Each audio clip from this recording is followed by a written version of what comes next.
would be active activists against Galamsey wherever we find ourselves. And we pray that it will be a meaningful time that we'll spend here. We thank you and we bless you in Jesus' name. Amen.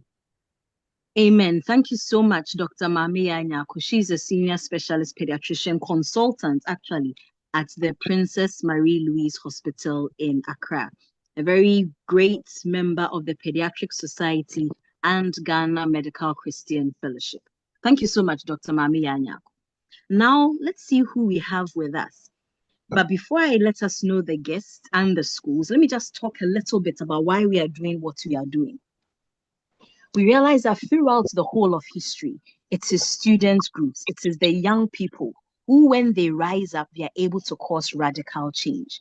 Therefore, we sat and decided, why not address this Galamsey issue using the intellectual abilities, the exuberance, the youthfulness, the energy, the fire in the belly of our medical students. And we talked to FGMSA about it, the MSAs about it, and they were all excited that they also were being given a seat at the table of the discussions about Galamsey and the environmental crisis that we're going through. So this is what is going to happen. Today, we are going to have the public speaking quiz, sorry, public speaking competition. The different medical schools are just going to tell us within 5 minutes, they're going to talk a little bit on the topic within just 5 minutes. Then our judges will have a look and see who's going to be good to go forward to the next round. And then the next round, only 4 schools will make it through. And then they now enter the debating round. 2 series of debates, and then the final of finals. And then the person or the school that wins is crowned the leader or the winner of the national debate, the MSA, FGMSA, Pediatric Society National Debate. This is being spearheaded by Pediatric Society and its subgroup, which is the Climate and Environmental Health subgroup. So this is why we are here this evening. And some of the important people, not that somebody is not important, but let me just mention out to you a couple of the important or dignitaries, VIPs, guests that we have online with us. We have Dr. Barbara Setre. She's a pediatric palliative care specialist. We have Dr. Betty Nkansa, who's the head of pediatrics at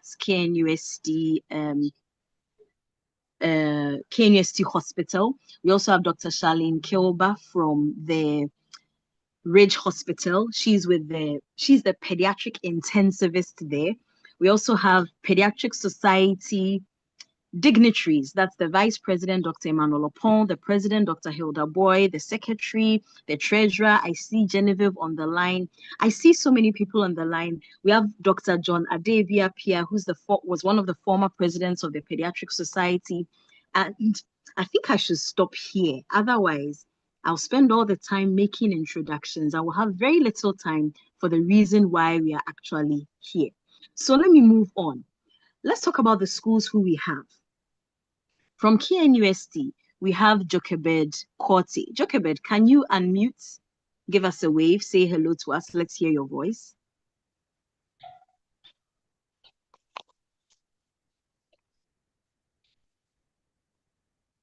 Hello. I'm Jochebed Korte, representing KNUST MSc. Are you going to win or are you going to lose or third place? We are going to win. All right. I'm testing the vim, the morale, right? Okay, thank you very much. From Family Health University, we have Alvin Ade. Alvin, can we see your face? Can we hear your voice? Hello, everyone. A very good evening to you. My name is Alvin Adai. I'll be representing Family Health University MSc this evening. I'm very excited to participate, and I'm coming with full vim and vigor. By God's grace, taking the first Alvin, position. it's okay. Oh, Alvin, it's okay. All of this you are doing, there are no marks for it. It's like an unscoring course in the university, all right? But thank you so much, Alvin, for the vim. I like the suit and I like your background. You are poised to win. You're poised to drive an arrow into the hearts of Galamsey this evening. Thank you so much, Alvin. From Accra College of Medicine, we have Khalid Morton. Accra College of Medicine, Khalid Morton. Can we see you? Can we hear you?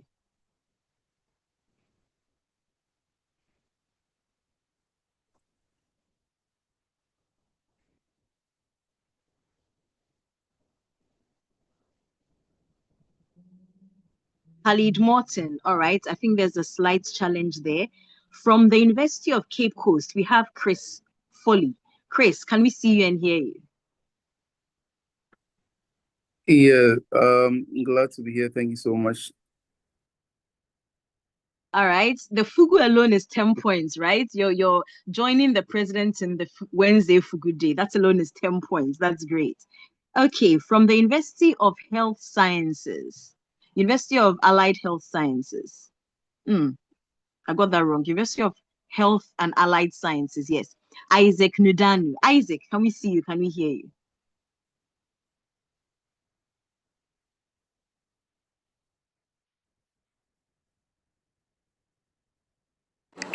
Hello guys, good evening. This is Isaac Nudanu, University of Health and Allied Sciences. Glad to be here. The best of luck to everyone. Isaac, I love the confidence and thank you for letting me know that it's University of Health and Allied Sciences. Thank you so much, Isaac, and all the best to you. And then from the University of Developmental Studies, we have Davis Abuaji. Davis.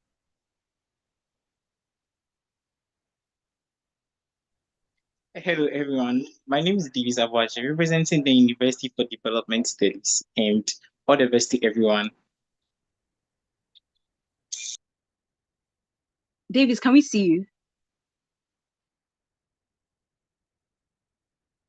Just to be sure it's not some AI-generated voice we are hearing.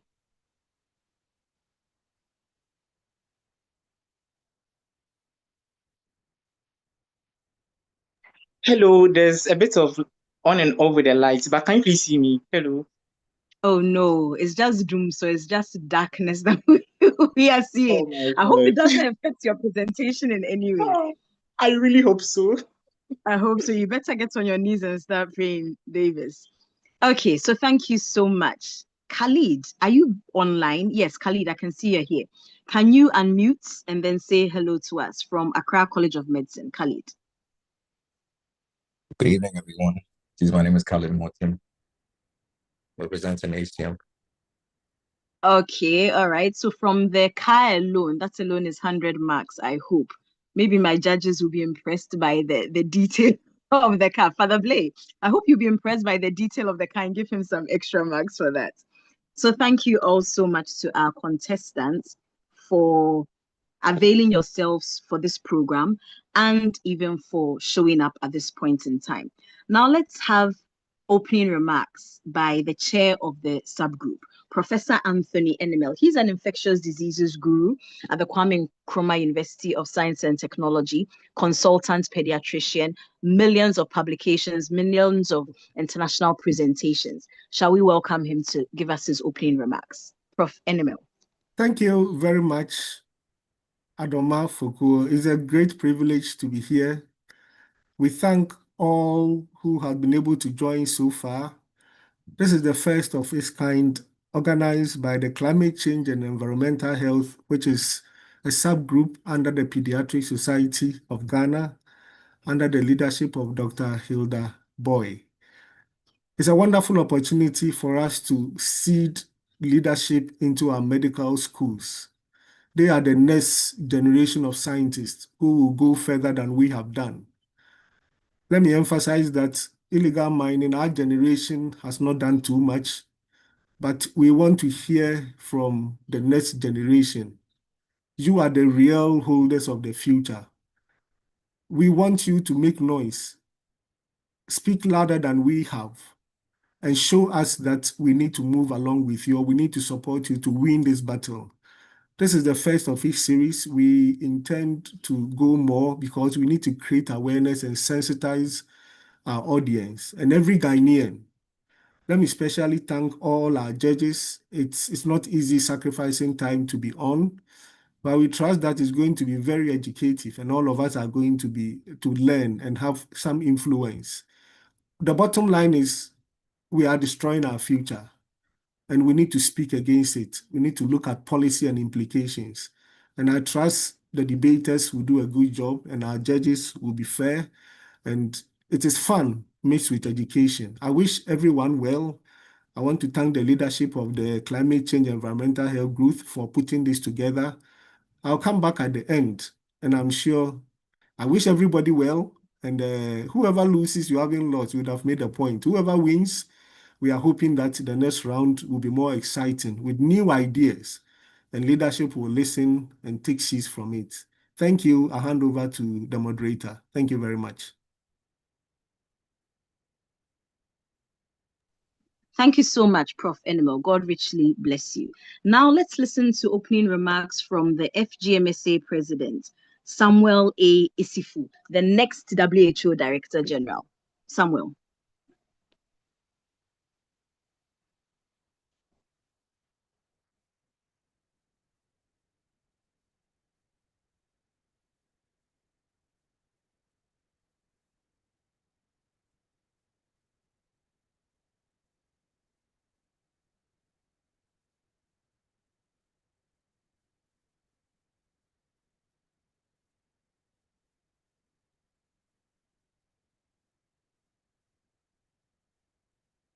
Samuel, if you could kindly unmute yourself. Okay. My co-moderator, can you kindly unmute Samuel, FGMSA President, for him to give his remarks? Great. All right. Thank you very much. Good evening, distinguished representatives of the Pediatric Society of Ghana, respected judges, esteemed guests, colleagues, and fellow medical students across the country. Good evening. So it's an honor and a responsibility to welcome you all to this National Inter-Medical School Debate Competition, the Justifier Round. And first and foremost, on behalf of the Federation of Ghana Medical Students Association, I extend our deepest appreciation to the Pediatric Society of Ghana for this meaningful collaboration, and to every school represented here for responding to the call. Now, today's debate is it's not merely an academic exercise. We are gathered here to confront one of the most pressing environmental and public health crises of our time, the Galamsey menace.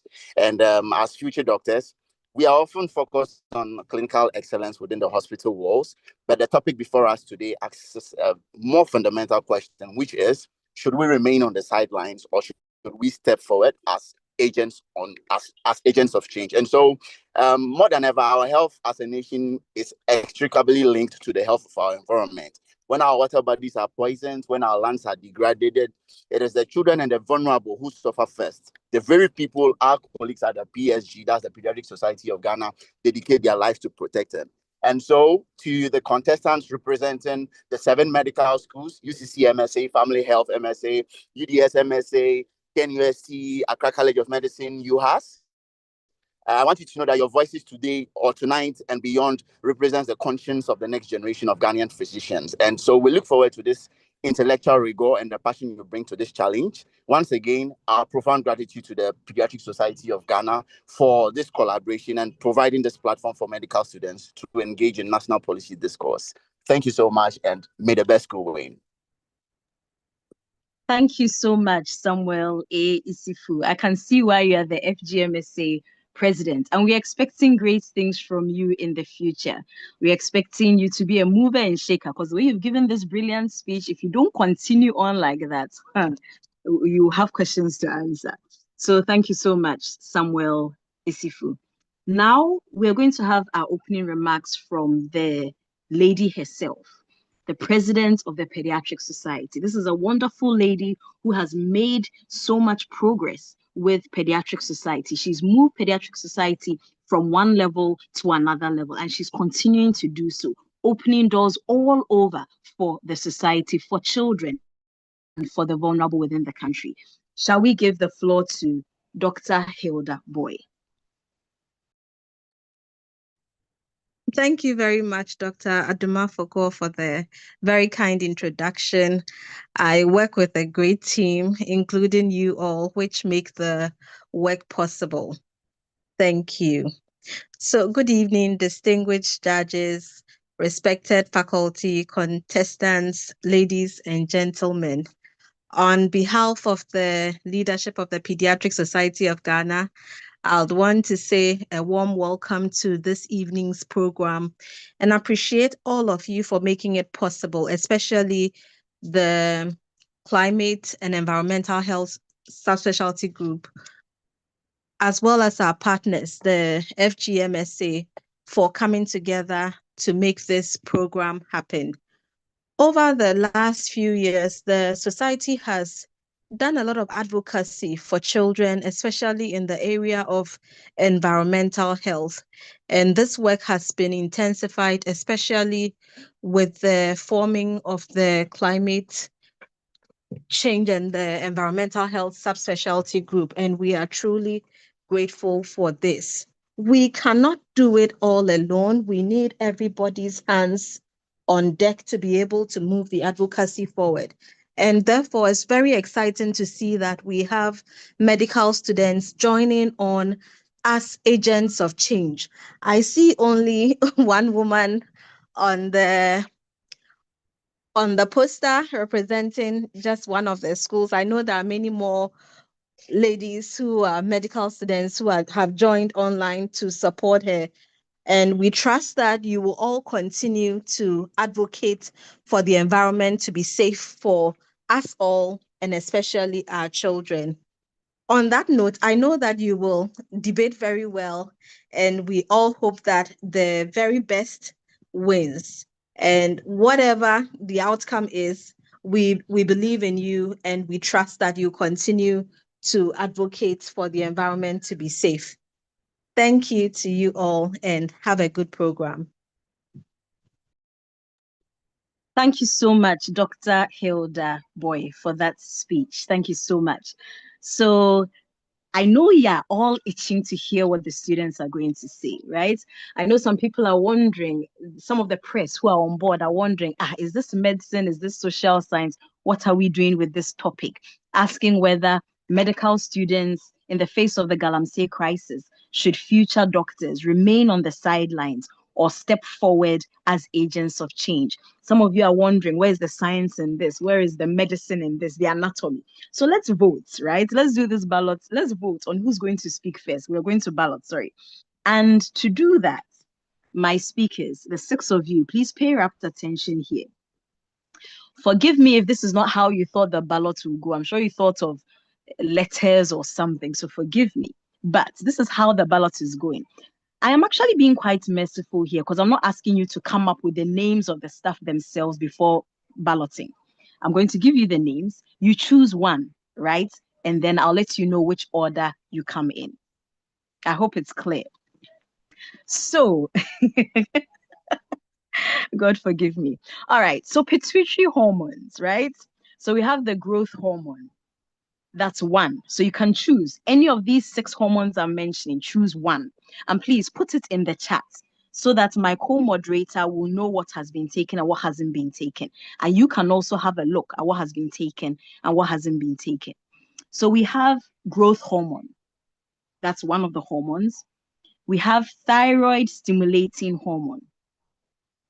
We have adrenocorticotropic hormone. We have follicle stimulating hormone, luteinizing hormone, and prolactin. So put in the chat which one you want. The students, the contestants, sorry, put in the chat which of the hormones you want. Davis says you want TSH. TSH, Davis, what school is that? Put your school name and then Davis, that's UDS. All right, so Davis UDS has taken TSH. Chris has taken growth hormone. That's UCC MSA. All right. And then UHAS has taken ACTH. So that's UHAS. Okay. We just have 2 to go, right?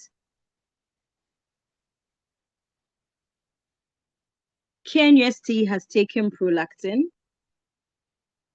And FHMSA has taken LH.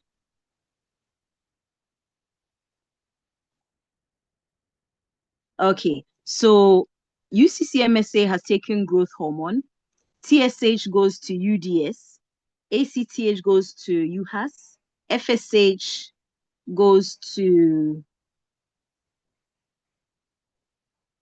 sorry, I think I've made a mistake here.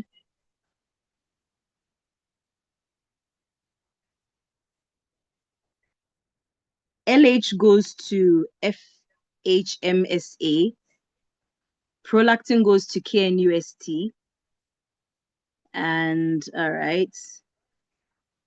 Okay. So that's how it's going to go.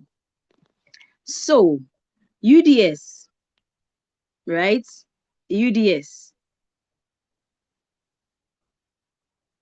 UDS, you are going first. You are the first speaker. UDS is the first speaker. Kindly note the speaking order. UDS is the first speaker. Then the second speaker.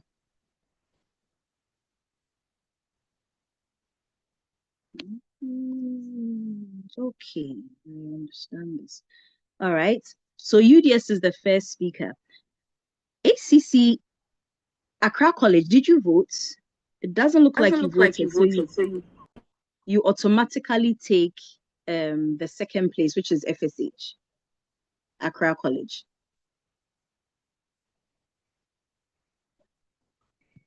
Okay. Then the third place goes to UCC MSA. UCC MSA. The fourth place goes to Family Health. The fifth goes to UHAS. And then the sixth goes to KNUST. Are we clear? The first goes to UDS. Second goes to Accra College.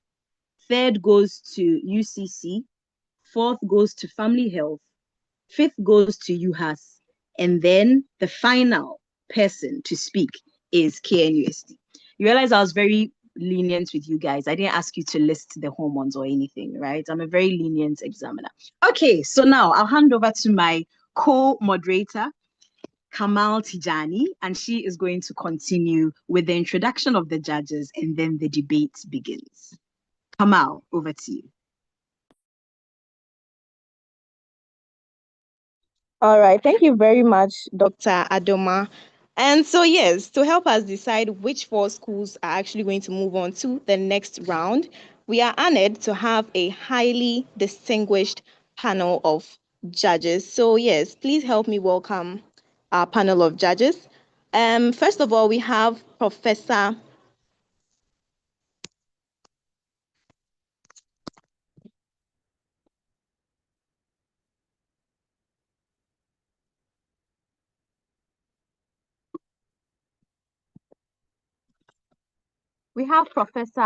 Paul Osei-Samping, who is a distinguished researcher, a senior lecturer, and a consultant histoforensic pathologist at the Department of Pathology, Komfo Teaching Hospital, and the Kwame Nkrumah University of Science and Technology. He is also a visiting professor at the School of Public Health, University of Toronto, Canada. His research work focuses on environmental pollution and its impact on the health of mothers' placenta, fetuses, and children. With extensive academic training in pathology, he has dedicated his career to understanding how toxic environmental exposures affect pregnancy outcomes and child development. Professor Osei-Samping's research examines the links between air, water, food, and chemical toxicants and conditions such as maternal complications, low birth weight, birth defects, and childhood diseases. Through interdisciplinary research,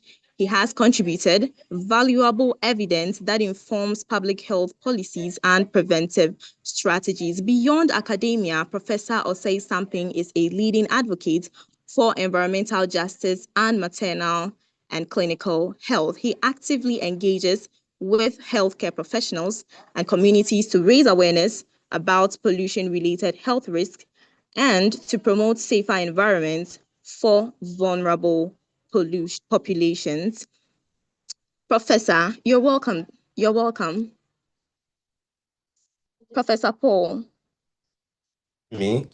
I'm grateful and I'm happy to be part of this all-important program.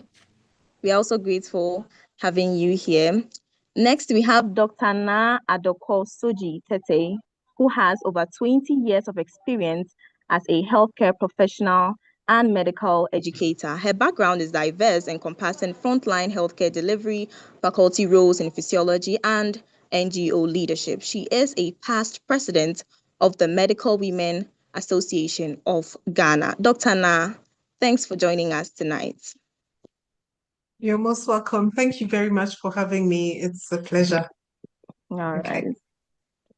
Next, we have Father Joseph Blay, who is a prominent anti-Galamsey advocate and researcher who has mobilized his hometown, Jimma, in the Western North region to ban illegal mining. He uses grassroots activisms, research, and community vigils to protect agricultural lands and water sources. Father Blay has led the community of Jimma to reject bribes and fight against illegal mining, setting up a proactive resistance against miners encroaching on local lands. Father Blay's PhD dissertation was on quote unquote a phenomenological study of artisanal and small-scale gold mining in Ghana, rural poverty mitigation or aggravation. Father Joseph, thank you so much for joining us tonight.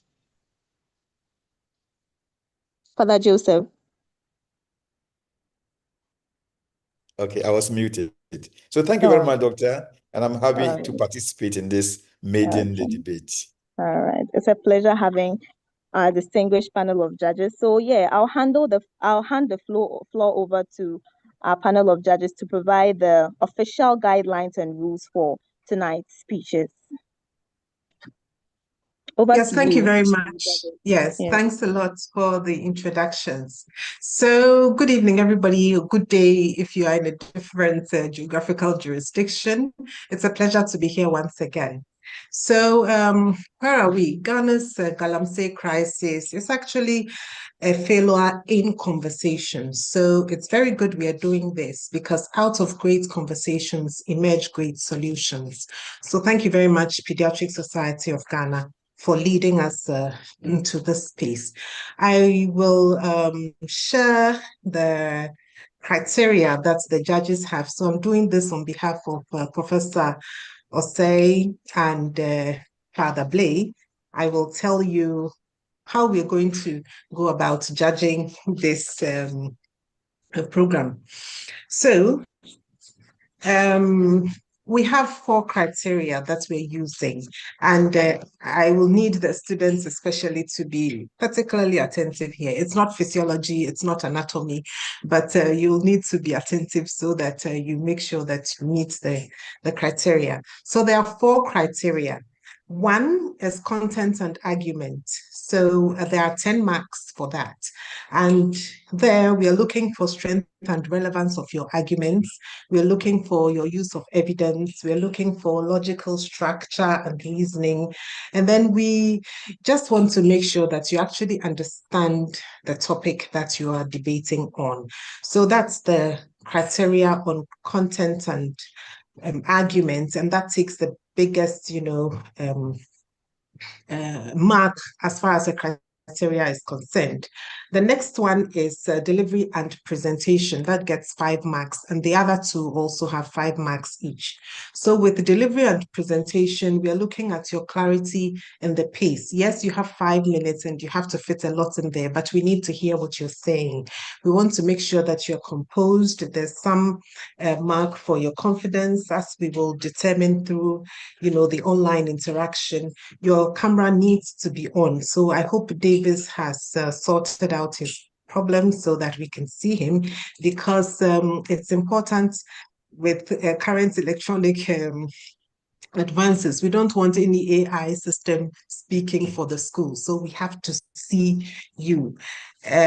We will try our best to judge that it is you, as we can do online. Okay, so the next criteria on the list of the criteria is language and expression. So here we are looking at your vocabulary and appropriate use of language. We want to see decency or hear words that are decent. We want you to avoid using abusive language, because you see what you will do here is a reflection on all of us as a profession that you're trying to join. And it is actually better when you speak in a manner that is polite and you eventually get better results. So it's good that we should practice that here. So we don't want any insults. We don't want any attacks. but we want you to be clear and direct. Fluency and coherence as part, as is grammar and expression. And then the fourth criterion is time management. You have 5 minutes. That's what you have. And the organizers have a method that they're going to use for the timing. It's fair and straightforward time, 5 minutes. So you have to use the 5 minutes effectively. If you do so, you get some marks for it. And you need to, well, if you are able to present in such a way that your speech is structured and we are able to determine an introduction, a body, a conclusion, that's always helpful. And it's a good way to train yourself when you're doing public speaking. So that is about it for the criteria that we're using to judge this program this evening. I would like to wish all contestants all the very best. You're winners already. And we hope that truly the best four will emerge, and then we move on to the next stage. So at this point, I would like to, call on my co-judges if anybody has a comment to make or a point that I didn't make. This is the time that you can please chip in. Thank you.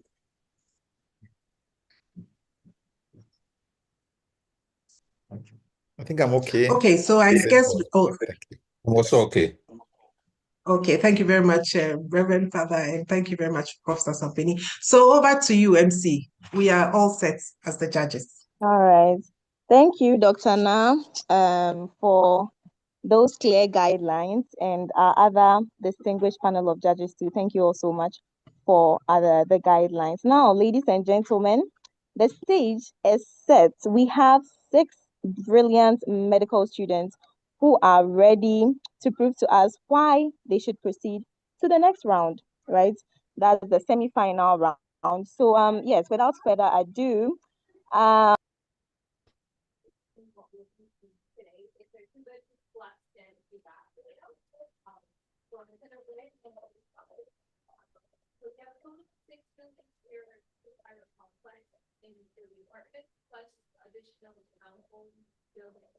last year. So this facility and pool is shared within those buildings. We have building 145 will work at a here, building 145, 155, 50, and 70 are kind of just here. I think we're having an audio issue. Hello. Adama? Yes, Kamal, can you just repeat what you said? I think we lost you when you were going to introduce the schools. Oh, okay. So yeah, as I was saying, we have 6 brilliant medical students who are ready to prove to us why they should proceed to the next level of the competition. That's the semi-final round. So without further ado, I'd like to introduce our first speaker, who is representing.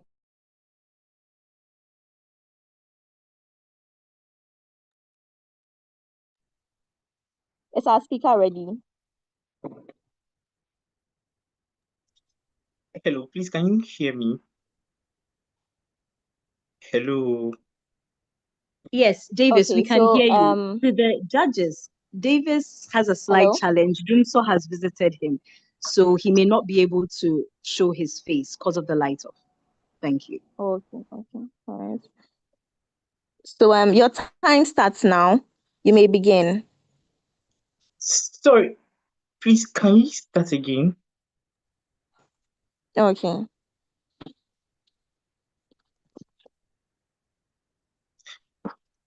Is our timekeeper ready?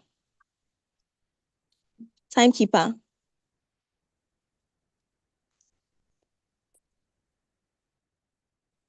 Is our timekeeper ready?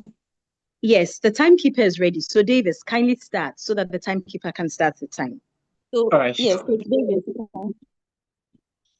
Imagine a 10-year-old girl coughing out blood for about 2 weeks and suddenly dies 5 days later. This is one of the 40 strange deaths that occurred between 2016 to 2018 in Bwedi Dampem, a mining community in the Wassa Ekropong district. This is not a fairy tale or a myth. This is a Joy News documentary titled The Mercury Effect. The water that once gave life now carry mercury and other toxic chemicals from illegal mining, also known as galamsey. Forests are vanishing, food is contaminated, and children are drinking poison unknowingly. While this silent disaster grows loudly every day, one question echoes across our nation. Should future doctors remain on the sidelines or rise as agents of change? Mr. Chairman, panel of judges, accurate timekeeper, ladies and gentlemen, good evening. My name is Davis Abwaji, the speaker for UDS MSc. Before someone asks, why bother about galamsey? It is not our field. Let me ask this. When children are born with congenital abnormalities and kidneys begin to fail faster than some politician promises, whose field does it become? The galamsey crisis must be understood not merely as an environmental concern, but as a complex public health emergency with multi-system implications. According to the World Health Organization, when mercury and other toxic metals exceed their permissible limits in the environment, like what galamsey is causing, children suffer developmental and intellectual disabilities, kidney failure increases, skin diseases rises, respiratory illnesses spread from dust-filled mining communities, unsafe water breeds infections, malnutrition worsens as farmlands are destroyed, and a recent study by Kofi Ahin et al. Shows that it is affecting fertility, altering sperm count and morphology, and increasing the cases of congenital anomalies when exposed in utero. Now, ladies and gentlemen, who will treat these patients? It is us, the future doctors. That is why we cannot afford to remain silent, because one, we will inevitably become the primary responders to the downstream clinical consequences. These patients will fill our wards tomorrow when we become actual doctors, and we will spend our future careers managing cases we could have easily prevented. What will be the cause of treating endlessly while ignoring the very reason for making them sick? Secondly, we see what many people do not see as future doctors, the hidden effects. While others admire the glitter of gold, we are already calculating the dialysis bills, the birth defects, and the future ICU admissions. That is why we cannot afford to sit in the stands eating popcorn like spectators. As future doctors, we carry influences, we are energetic, and if we stay silent, even the mercury might start campaigning louder than us. Again, the crisis does not spare us. We are not separate from the communities we serve. Current studies from the Ghana Resource Commission shows that about 60% of Ghana's water bodies are polluted.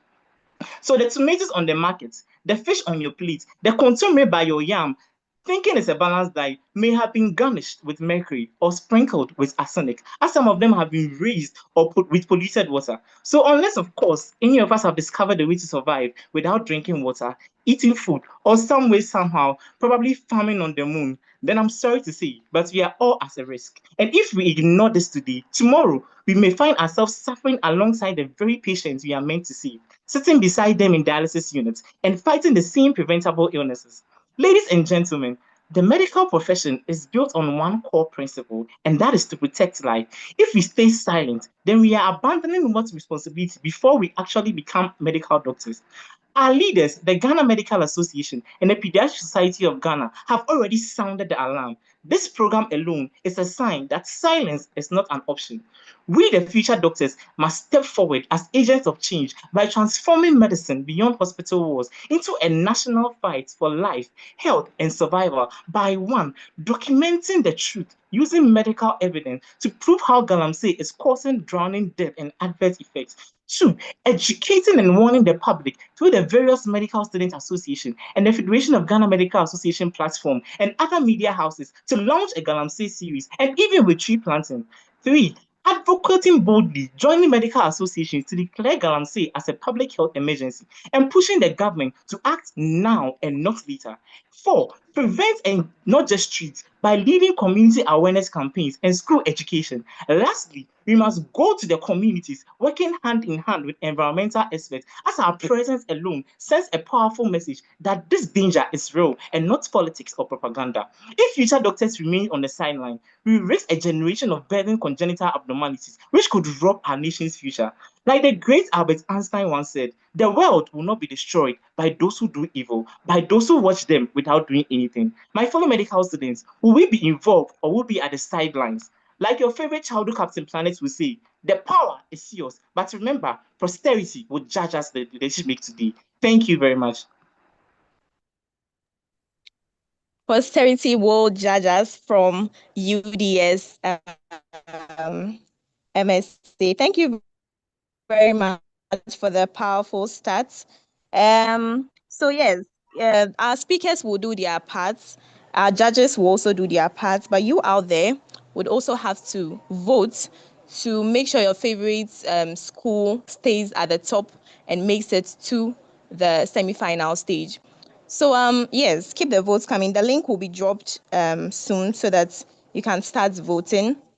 And so yes, moving right along, I would like to introduce our second speaker from Accra College of Medicine. The stage is yours.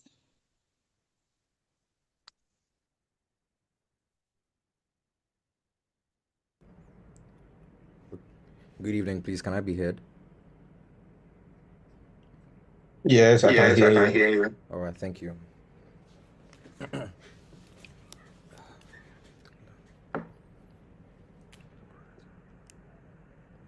Please, can I proceed? Sure. All right, thank you. Good evening, distinguished judges, members of the Pediatric Society of Ghana, fellow medical students, ladies and gentlemen. I will not waste your time with a long introduction because the pra is already poisoned and the patients are already coming. And the question before us is, in the face of Galamsey crisis, should future doctors remain on the sidelines or step forward as agents of change? My answer is not a debate, it is a diagnosis. Future doctors must step forward. In medicine, we are taught to think upstream, not just what does this patient have, but what poisoned this patient's world. When mercury enters the Ofe and the Akombra river, it does not stay in the river. It moves into the fish, into food, into pregnancy, into children, and into our hospitals. The WHO estimates that 24% of all deaths globally are linked to environmental factors. In 2019, the Water Research Institute of Ghana found mercury levels in the Pra River exceeding safety limits by over 400%. In communities like Takwa and Obuasi, that is not a statistic. It is a neighbor, a mother, a child, and when they arrive at our hospitals, they will not say, I am a victim of Galamsey. They will simply come as patients with kidney disease, with neurological damage, with pregnancy complications, with children who are not growing as they should. The Galamsey crisis is not only destroying the land, it is manufacturing disease. So how must future doctors step forward? There are four main ways. First, as educators. In the Western region, entire farming communities rely on rivers that are now laced with cyanide and mercury. These communities do not need jargon. They need a trusted voice to explain what is happening to their bodies. We must translate the science into language communities understand. How unsafe water damages kidneys, affect pregnancy, stunts child development. Our duty is to make the invisible visible. Second is as advocates. Advocacy does not mean politics. It means using our trusted voice to defend life. When health is threatened, silence is not neutrality. Silence becomes neglect. We must speak for the unborn child who cannot speak, for the mother in Takwa whose only water source is unsafe, for the child in Prestia whose river was gold before it was poisoned. Third, as researchers, Ghana does not only need outreach, Ghana needs evidence. The Lancet Commission on Pollution and Health found that pollution causes 16% of death worldwide, more than AIDS, tuberculosis, and malaria combined. Yet in Ghana, we have very little community-level data on Galamsey's direct health burden. We can change that through health surveys, community screenings, and targeted research in affected districts, because in public health, what is not measured is often ignored. Fourth, as servants, our white coat must not only appear in our hospitals and graduation pictures, they must appear in the chip compounds in Amenfi, in the mining towns in Bibinian, in the river villages of Asankragwa. They must represent presence, compassion, service in the communities that need us most. Some will say, we are only medical students. What can we really do? Here's my answer. A medical student may not yet have the authority of a consultant, but a medical student already carries the responsibility of knowledge, and knowledge comes with a duty. If we know that the polluted waters destroy health and say nothing, we have failed prevention. And we know that environmental destruction becomes tomorrow's disease burden, and stay quiet, we have failed public health. Ghana is one of the largest gold producers. The Obuasi mine alone has operated for over a century, yet the community sit on the gold are drinking poison water. That is not just an environmental failure. This is a health crisis, and it is ours to address. The future doctor of Ghana needs the future doctor Ghana needs is not only a prescription writer. Ghana needs doctors who think beyond the word, who understands the public health begins before the outpatient department, who knows the Pra River can matter as much as a hospital bed. Prevention is not a lesser form of medicine. Prevention is one of the highest form of medicine. So should future doctors remain on the sidelines? I say no. We must step forward, not with noise, but with knowledge, not with anger, but with evidence, not with politics, but with public health, not with fear, but with courage. If the river is poisoned before the patient reach the ward, then the doctor must care about the river before the patient reach the ward. We must go upstream, speak upstream, act upstream, because the health of Ghana is not only in our clinics, it is our rivers, our forests, our farmland, our communities, and our courage. As future doctors, we must choose courage. And I say, thank you. As future doctors, we must choose courage from Accra College of Medicine. Thank you so much for the brilliant delivery there. So yes, I'll keep on emphasizing that, as I said earlier on, our speakers are doing their parts, our judges are also going to do their parts. You also out there have to vote for your favorite contestants. Now, for our third presentation of the evening, I'm pleased to call on UCC, University of Cape Coast. So yeah, UCC, we are ready for you.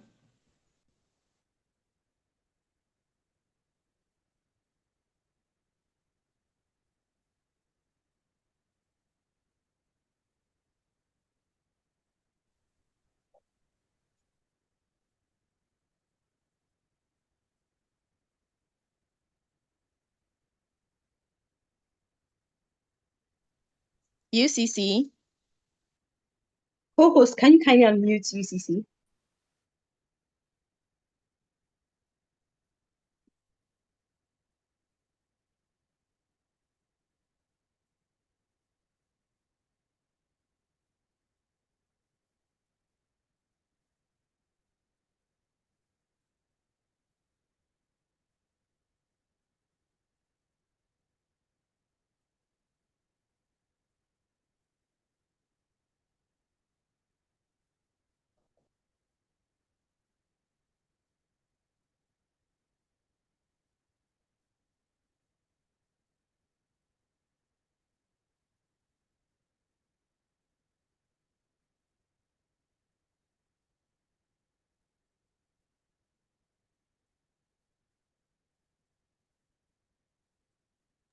Is UCC ready?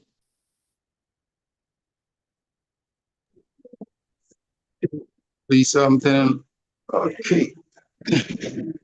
Chris, go ahead and unmute. Please, am I visible and audible? You are visible, but upside down. However, it doesn't go against you. Okay, sorry, I'm using my tablet. I don't know how I was rotated to. But is that okay? It's okay. I think you can go ahead. All right, thank you so much. For me, I'm fine. I'm okay here. Yeah. Okay. Let me set my own timer just to keep on track.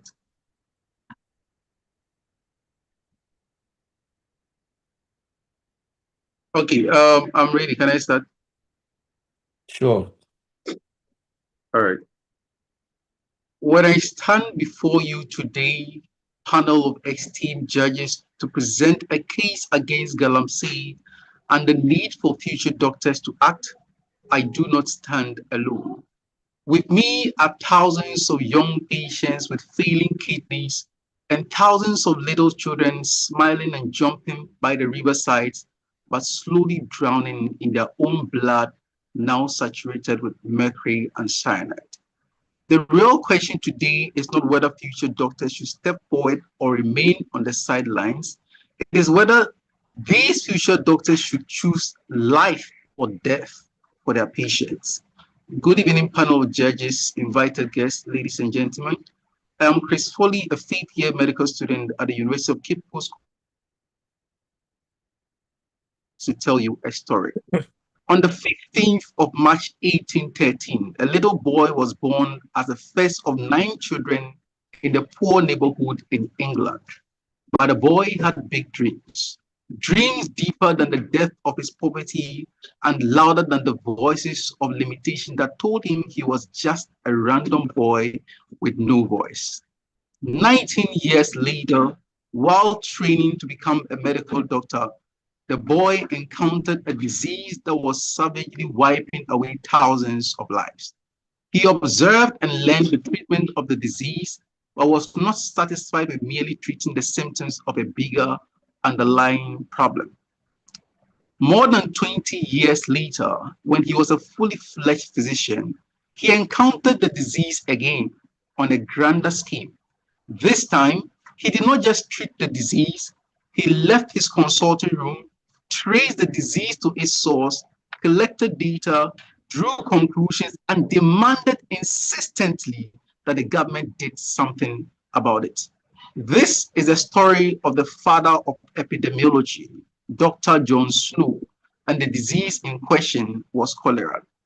Panel, Dr. Snow's investigations about cholera, as well as his demands that the government did something about it, did not only save the lives of thousands of cholera patients, but it also transformed the world of public health. But it all began with he stepping forward, he refusing to stay on the sidelines as just another cholera doctor. Ladies and gentlemen, every year Ghana loses 2.5 million ounces of gold to illegal mining. But that's not the real loss. The real loss is that in the Western region, a 10-year-old boy is admitted to the hospital with seizures. His blood mercury levels almost 10 times above the normal. He lived 200 meters away from a Galamsey site and is now permanently brain damaged. Panel of judges, the Hippocratic oath that guides all physicians says emphatically, primum non nocere, that is, first, do no harm. A study published in 2023 in the Journal of Environmental Health found that children in Galamsey affected areas have IQs 12 points lower than children in non-affected areas. That is not a statistic. That is a generation being robbed of its future, and the future doctors who remain on the sidelines would be as guilty as the Galamseyers themselves on the front line. First, do no harm. What must the future doctors do then? Firstly, the future doctors must refuse to stay silent. When a colleague says, fighting Galamsey is not our job, remind them that the World Health Organization defines health as, in quote, complete physical, mental, and social well-being. Social well-being means clean water, clean air, and a functioning environment. That too is our job. Secondly, we can act as medical activists. We must demand that the Ghana Health Service, for example, treats Galamsey as a national health emergency and not a land dispute. Thirdly, we can use data as a weapon. We need future doctors to conduct longitudinal studies on the mercury levels in breast milk in mining areas. We need to shove the data under the noses of the policymakers until they can no longer smell the gold for the stench of the milk. In conclusion, panel, there is a dangerous lie that the doctors must be apolitical. But public health is inherently political. And when Dr. Rudolf Virchow, the father of modern pathology, said, medicine is a social science and politics is nothing but medicine on a large scale, he was talking to you and I. And today I ask, do you choose life or death for your patients? Thank you.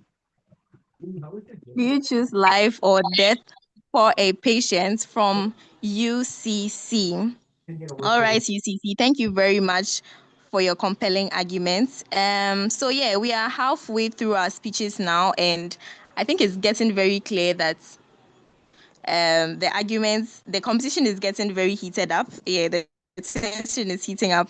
So yes, we are going to keep the momentum going. So I'll now introduce our fourth contestant to the floor.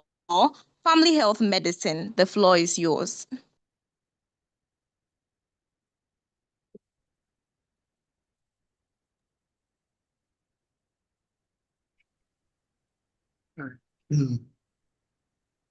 If a child drinks from a polluted river and develops cholera, what have we truly treated?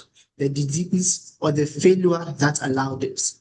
This question confronts us with the essence of today's topic, and I quote, "In the face of the Galamsey crisis, should future doctors remain on the sidelines or step forward as agents of change?"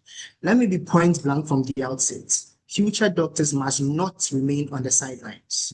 Not because we already possess full clinical authority, but because we are already being shaped into professionals whose duty extends beyond the hospital walls.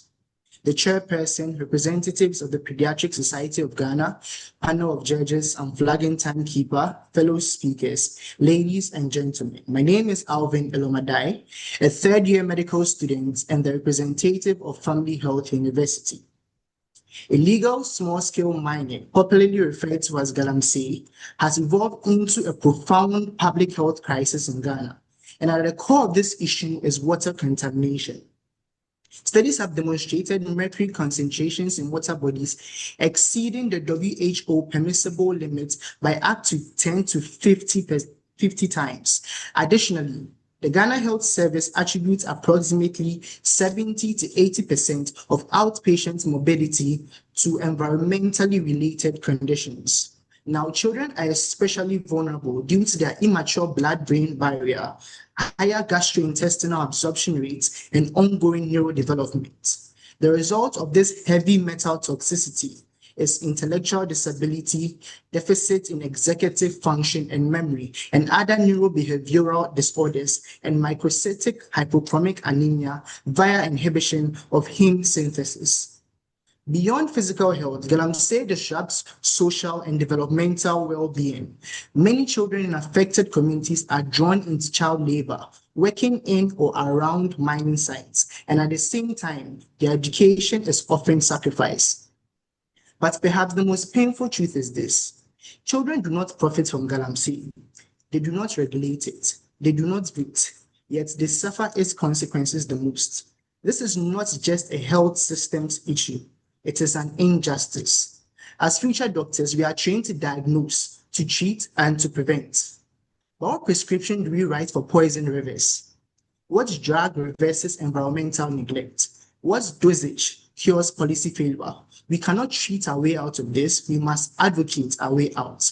Now, let us be precise. We are future doctors, not yet consultants, not yet policymakers. But that does not render us powerless. It defines where our responsibility begins. As medical students right now, we can be agents of change. We can educate communities about the dangers of contaminated water. We can challenge misinformation. We can use academic and social platforms to amplify evidence-based discourse.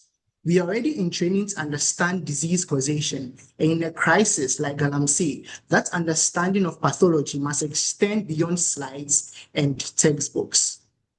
Secondly, as future clinicians, we must integrate environmental health into primary healthcare. In Galamsey-prone areas, our history-taking must evolve. We should routinely ask, what is your source of drinking water? Is there mining activity near your home? Now, this is not extra work. This is comprehensive medicine. Moreover, ladies and gentlemen, as future leaders in healthcare, we need policy alignment between sectors. The Ministry of Health cannot operate in isolation from the Ministry of Environment, Science, Technology, and Innovation. Prevention is not an abstract policy. It is action at the community level. This, I believe, is how clinical evidence translates into policy action. So I say again, no, the future doctor cannot remain on the sidelines. We may not already have all the answers, but we are vital to the system that shapes health outcomes. I return to my opening question. When a child falls ill from polluted water, what are we treating? In the words of Chinese philosopher Wang Yangming, and I quote, "To know and not to act is not to know," end quote. As future doctors, we cannot claim knowledge of disease and remain silent about its cause. We will treat the illness, yes, but we will also confront the exposure. We will challenge the system because we cannot be confined to the bedside. Thank you. Thank you so much, Family Health Medicine, for your perspective. And yeah, I think it's becoming very clear that obviously future doctors shouldn't be sidelined when it comes to Galamsey. And yes, being sidelined is not an option at all. So yes, we are now down to our final two speakers for this justifier round. And to give the fifth speech of the night, please welcome Yuhas. Yuhas, are you ready to present? The floor is yours now.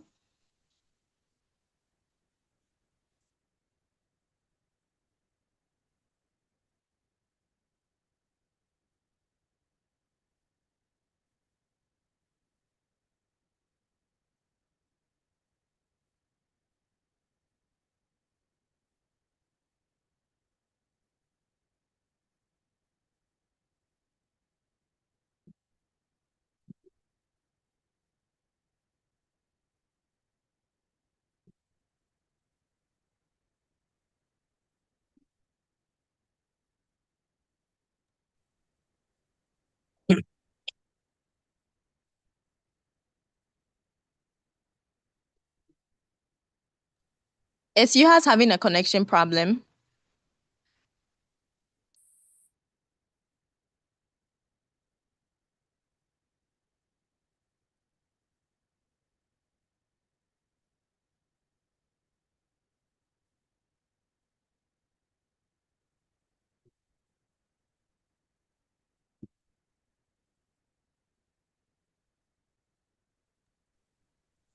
Yuhas, are you ready? Are you ready to present?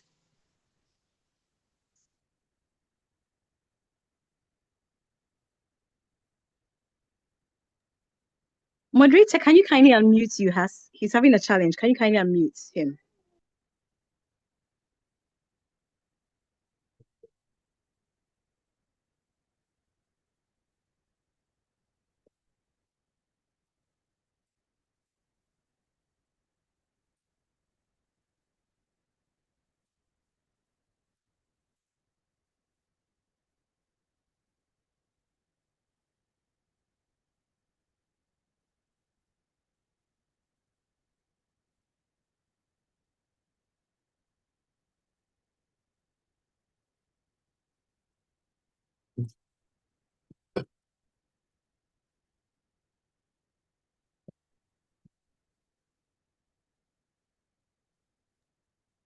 Dr. Pong, can you kindly unmute Isaac Nudanu? Isaac Nudanu.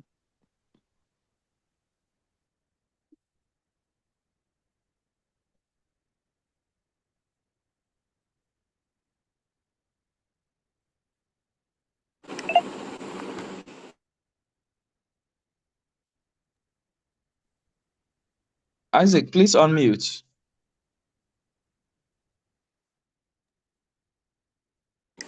Hello, good evening. Can I be heard? All right. Hello. All right, sure. Can I be heard? Yes. Yes, So please. but the permissions were not allowed. So before I start, I have a simple request. I want to do a little of visual aid presentation. I would also set my timer as well. Is that permissible? Yes, I think you can do so. I agree with you. It's part of the program, so you can do whatever it is that you need to do to convince us. Yeah, I think you can do that. Please, can you give permission to Richard Elolo Knut to be able to share so that I can share the visual aid?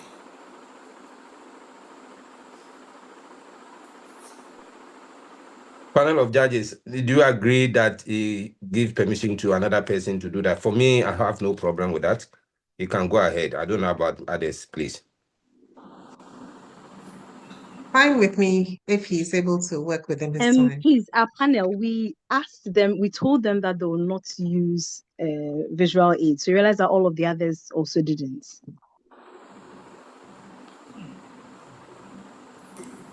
All right, then that's fine. I'll proceed. All right, so I'll do a self countdown, starting my speech in 3, 2, 1. It is one quiet evening. A doctor is currently on a 36-hour shift at the Obuasi Government Hospital.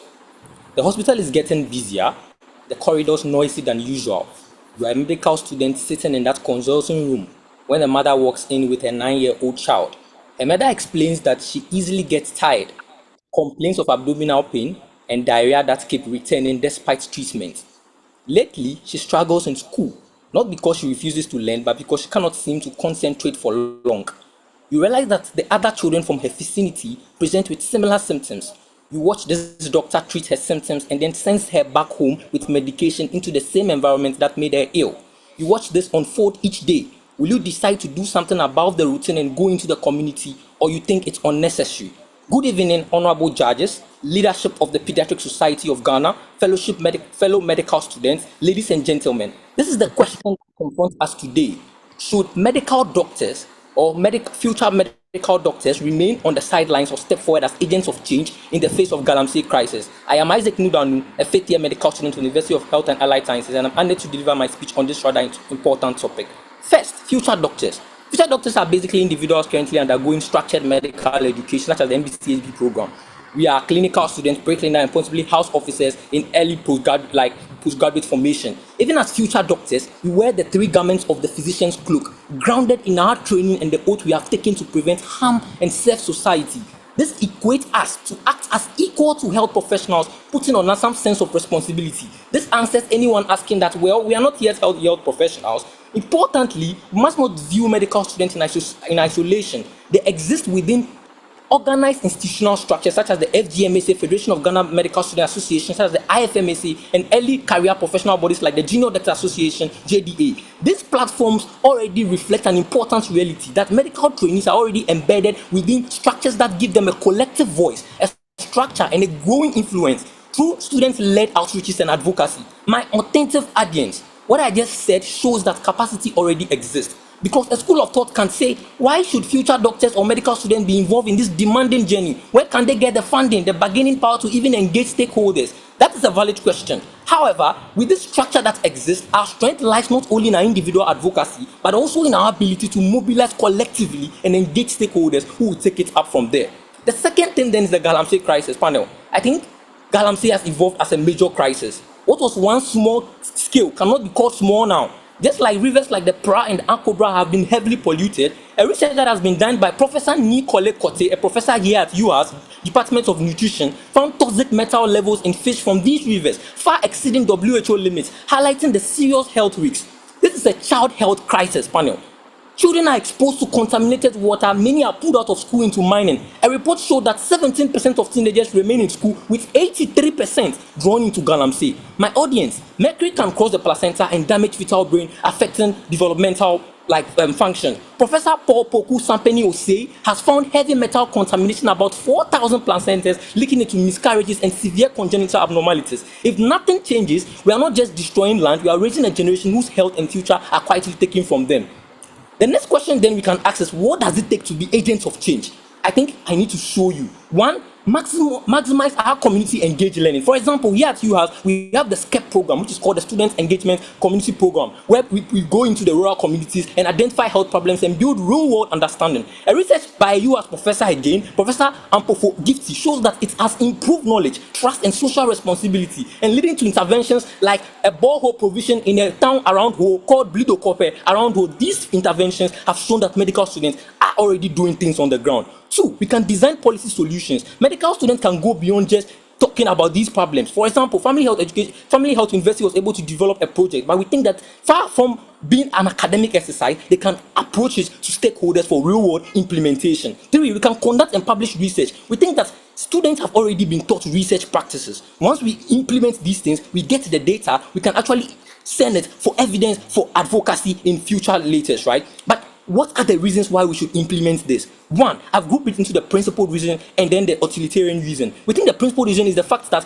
legally, Article 41, subsection K of the 1992 Constitution commands every citizen to protect and safeguard the environment. EPA Act of 2025 enforces this obligation. Morally, we owe our patient, society, the taxpayers who have been paying our taxes a duty of care and a professional oath that requires us not only to treat diseases. For the utilitarian reasons, medical students have been position to understand disease and have been trained in communication to be able to do this. Panel, somebody can say, well, we should focus on our studies. Medicine has historically proven that from John Snow's time, medicine has been going out into the communities. In conclusion, this speech has highlighted the capacity of future doctors. In 1921, Charles Best, a 22-year-old medical student, helped us discover insulin. Today, we can cure diabetes because of that. So the question is not whether students can make an impact, it's that the evidence already shows that they can. The real question is, will we choose to? A Chinese quote once says, bon fong, yao shen shen. We have done excellent work. We demand our reward. Thank you. Thank you to UHAS for the very powerful and impactful speech there. So yeah, to wrap up this segment and to give our final speech of the evening, KNUST, take it away.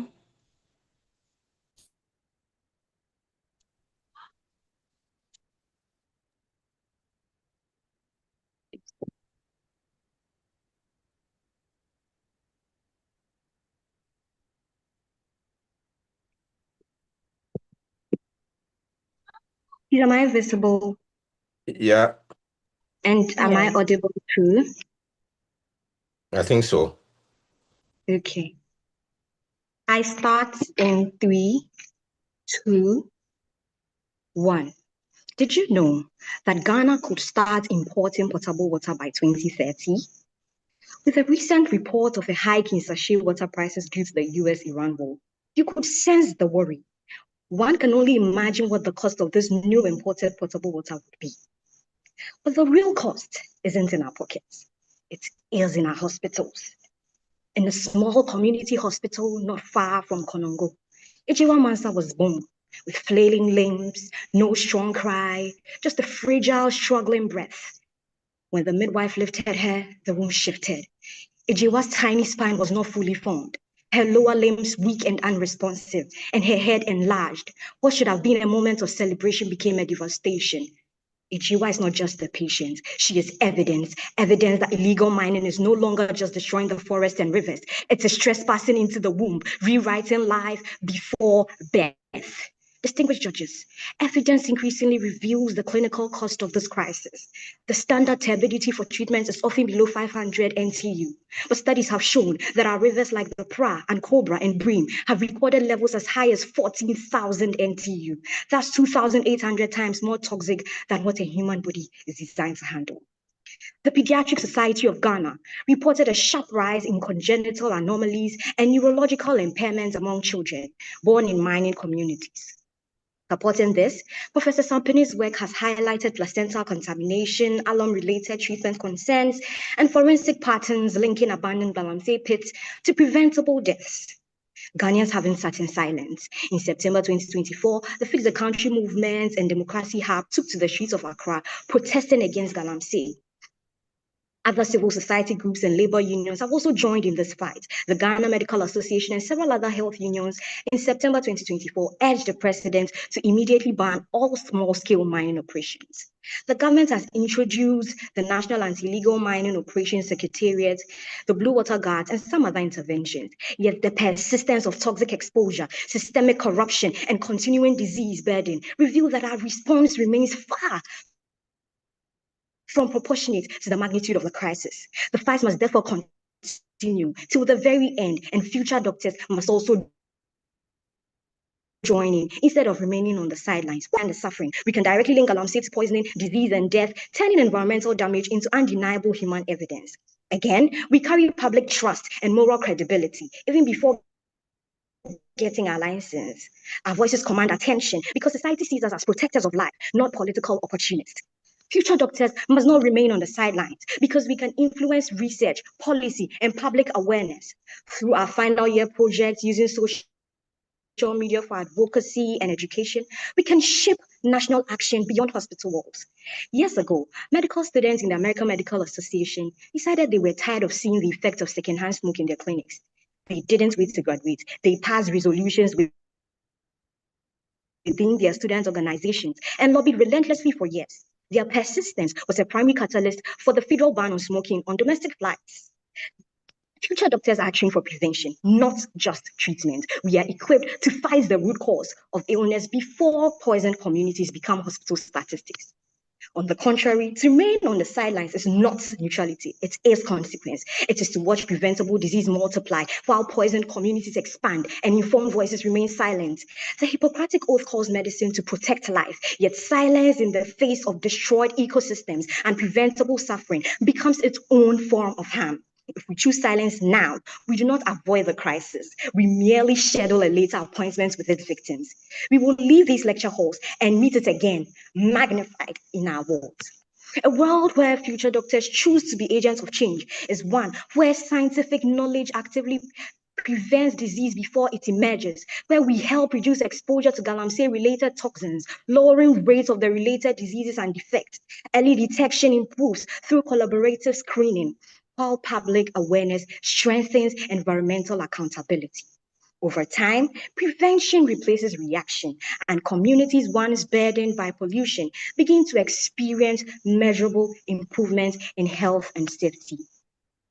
Let's not forget that in medicine, what is ignored at its source returns as someone's diagnosis.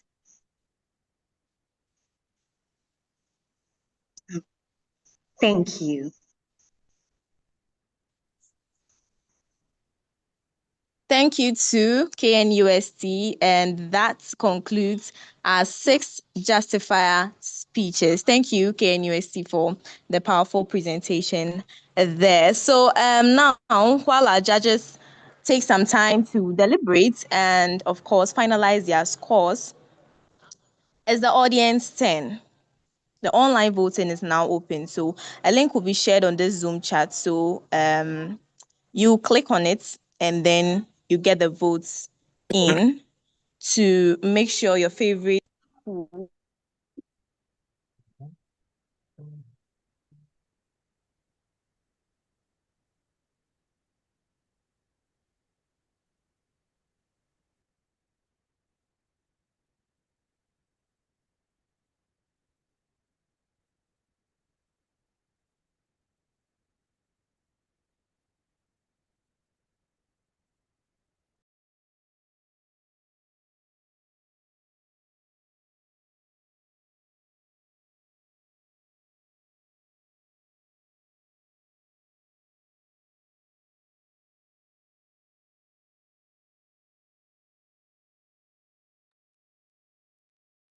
The link to vote is in the chat, so kindly click on it and then let's see how the voting goes.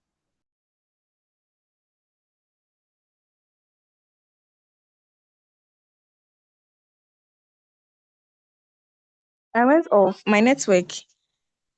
So yeah, as I was saying, the online voting is now open. So a link will be shared so that we get the votes in.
Hello, everyone.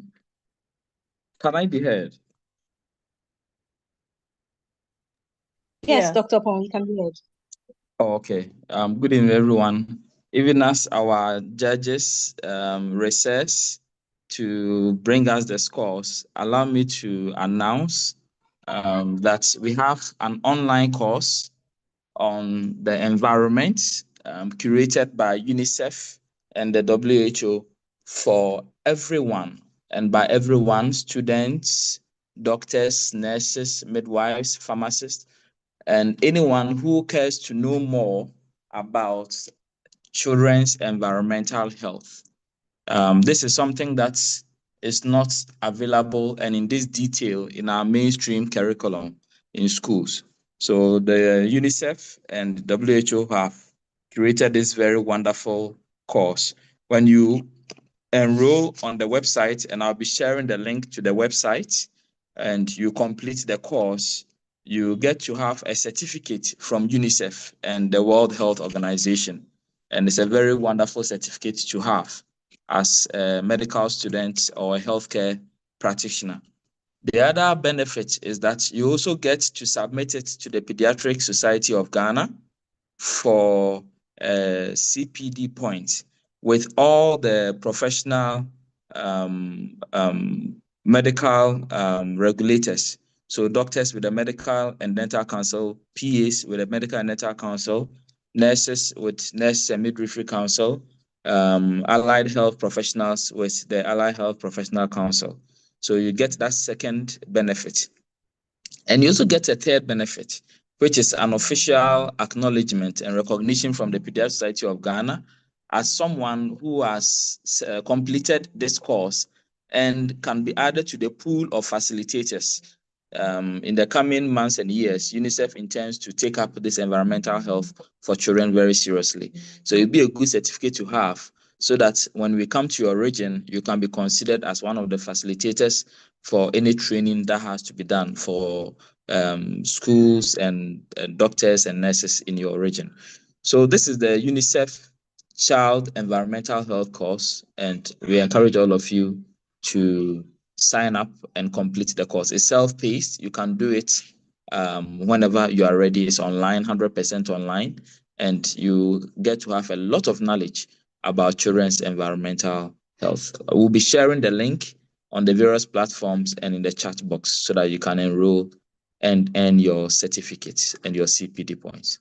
So thank you. Whilst we wait for the judges to allow me to also mention that this is one of many activities and events that the Pediatric Society of Ghana would be undertaking towards one goal: to stop Galamsey now. And in the coming days, we'll be announcing when the actual debate, this is the justifier, will happen. The date will come out. And let's also note that the main debates, we are planning to have them streamed live on national TV. So we'll be keeping you updated so that our contestants can be able to share all this wisdom and knowledge that they have, and we can be able to start a national conversation about how we can practically end this Galamsey that is taking the lives of our children and our livelihoods. Yes, so these are the two major announcements that we wanted to chip in, even as the judges recess. I've seen that Prof. Sarah Atunaje has posted the link to the course in the chat, so let's click it and enroll. It's a very wonderful certificate to have, not just for this Galamsey course, but for our careers and our practice and our understanding of how environmental health issues really affect children in the world and in Ghana. So thank you. This is Dr. Emmanuel Opon, Vice President, Pediatric Society of Ghana, and well done. Congratulations to all the schools and their reps. I don't want to be in the shoes of the judges. So maybe whilst we wait for the judges, we can open the forum and let's hear a few thoughts, even as we wait for the judges. Thank you, and over. MC, back to you. All right. Thank you so much, Dr. Opon. And so, yes, as he rightly said, the judges are working and trying to come to a conclusion. And yes, as you are also voting, the floor is now open. If you have any questions, comments, do bring them in. You can use the raise hand feature or you can type it in the chat.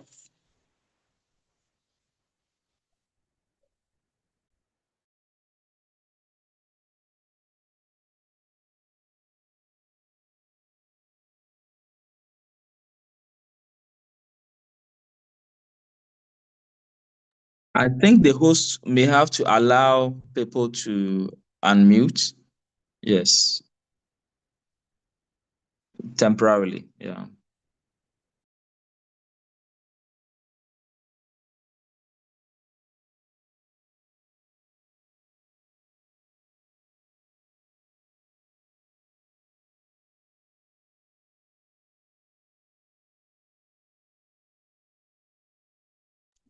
All right. In the meantime, we have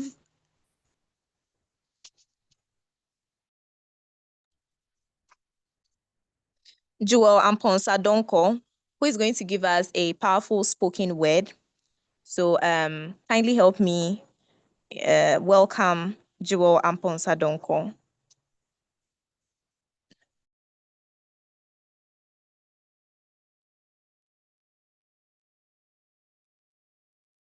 Hello. Good evening, everyone. My name is Joel Amponsa Donko, also known as Freeman, and I'll be delivering a spoken word on Galamsey, the menace that is affecting our country. Please be my audience.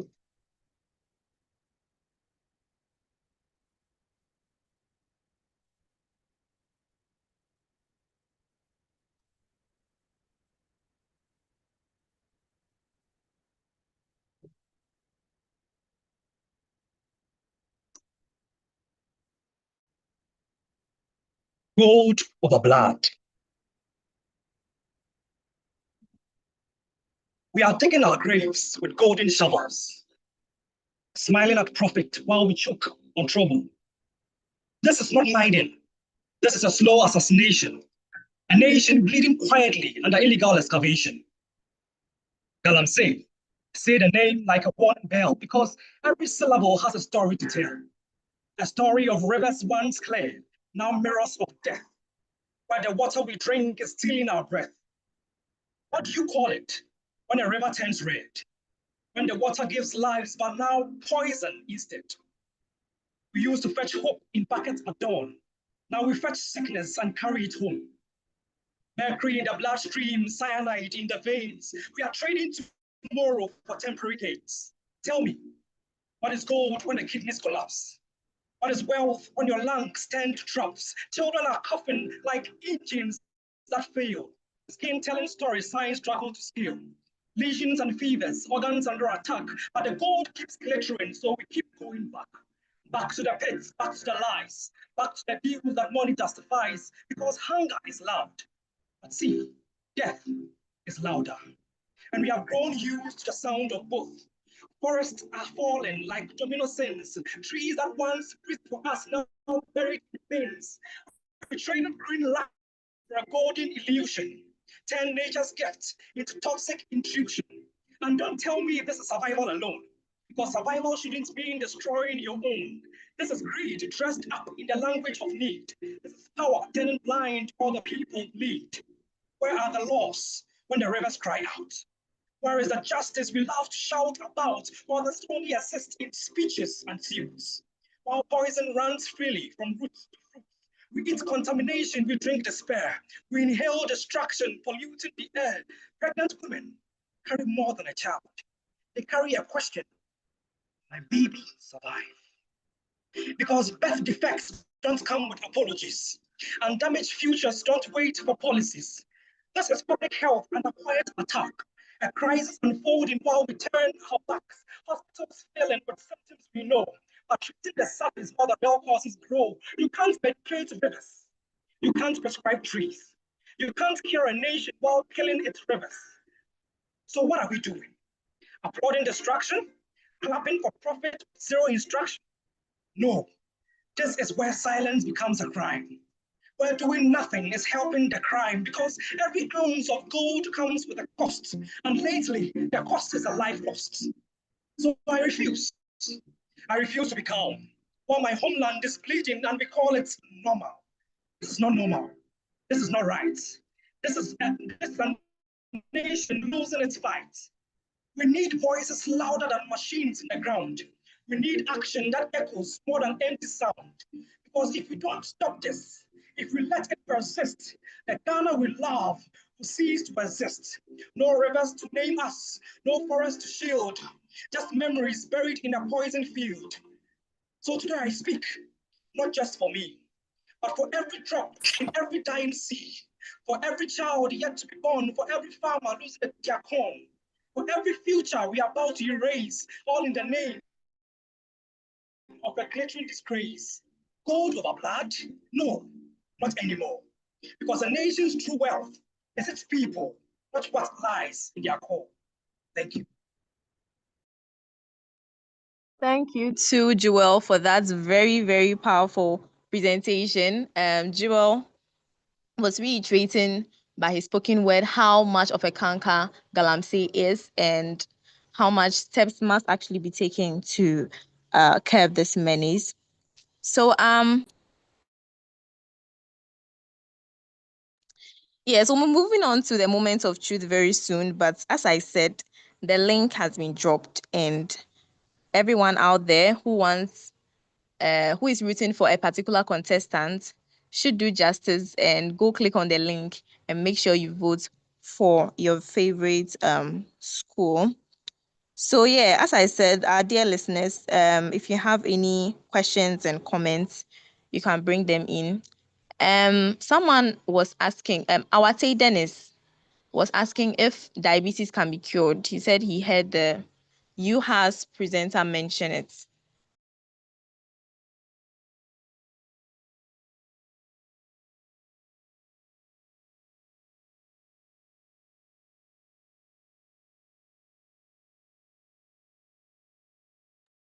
Yeah, Joel is from UCC, by the way. Okay, so thank you so much. Any questions, any contributions, any comments? There are lots of team members from the climate subgroup on board. So if you have any question about the roadmap, what Pediatric Society is doing, what the challenges are, you can ask your question now. If you have any contribution, anything that you think will help in the fight against Galamsey, the fight to protect the children, you can raise your hand or you can unmute and give your contribution.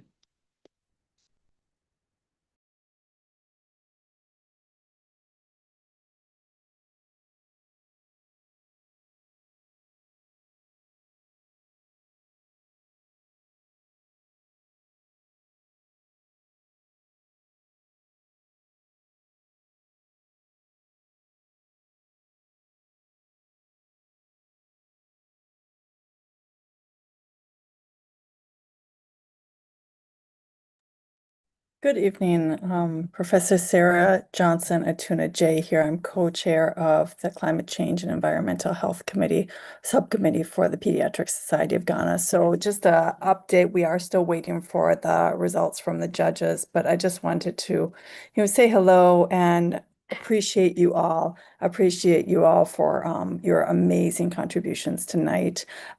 We are doing a lot of exciting things as the subcommittee, and it's just such a thrill to frankly have so many of you medical students engaged and interested in this work.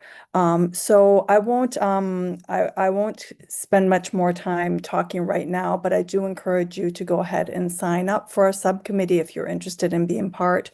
You don't need to be a practicing pediatrician. So we love to have trainees there.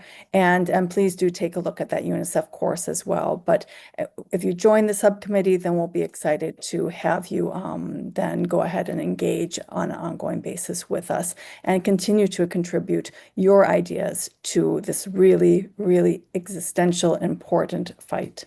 Thank you.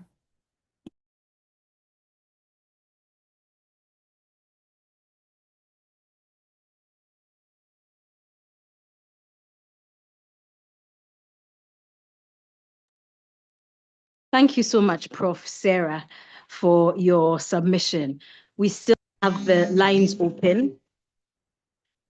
Sorry, we still have the lines open. If you want to ask a question, you have a contribution to make, you are welcome to do so. I know somebody's asking about his diabetes issue, but then I'll direct you to your internal medicine lecturer who's on the call with us, and he will answer you in the chats.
whilst we wait, can we hear from the students?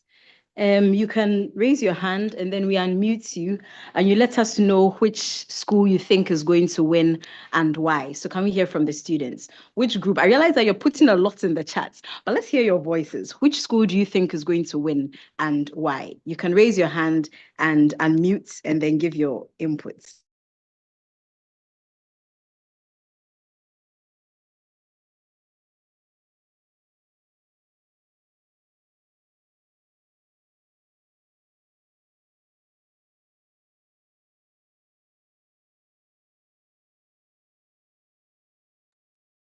Or are we dealing with keyboard warriors? So we feel comfortable behind the keyboard, but nobody's willing to speak up. Dennis, I know you're going to ask about this diabetes, or it's something else.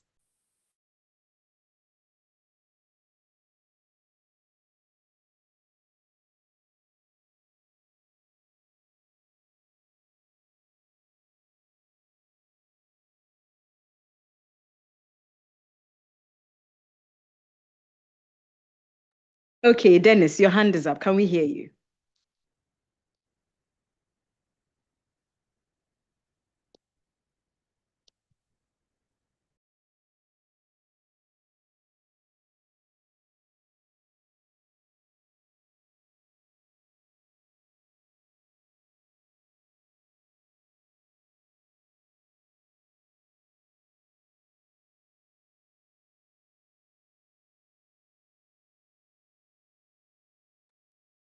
Moderator, can you kindly unmute Dennis, Joy, and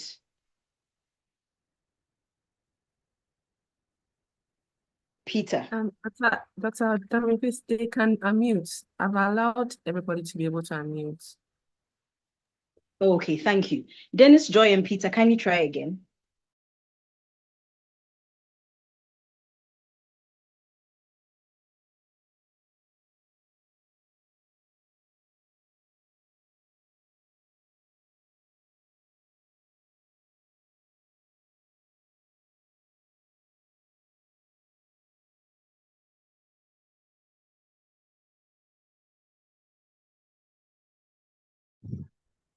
Hello. Hello, everybody. Good evening. My name is Peter Eduakwa, a student of UDS Medical School, and I'm very happy to be here. And I want to thank the organizers of the program, PAG, for this amazing program and also wonderful program like this. Actually, we've learned a lot about Galamsey and also its effects on the environment and also on weak human beings and especially children. Yes. And for me, I believe that there is a saying that the one who speaks first doesn't just start the conversation, they set the direction. So I believe that UDS speaking first, all the things that the other speaker said has already been spoken about by the honorable speaker from UDS. So they were just repeating all the things that has already been said. So I believe that with this argument that he placed, we stand a chance on winning this competition. Yes, thank you very much. Thank you very much. That was Joy, right? Thank you so much for that. All right, Peter, let's hear from you.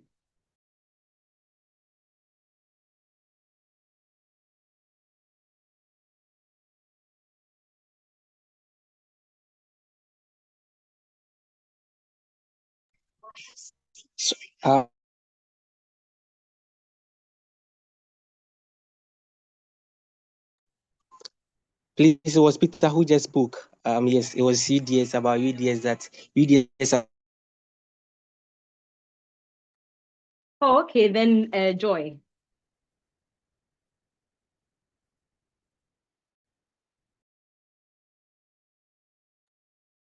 Hello, can you hear me?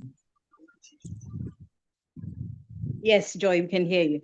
Okay, thank you very much. So I think this program is very, very innovative. The whole idea behind it, amazing. First off, I'd like to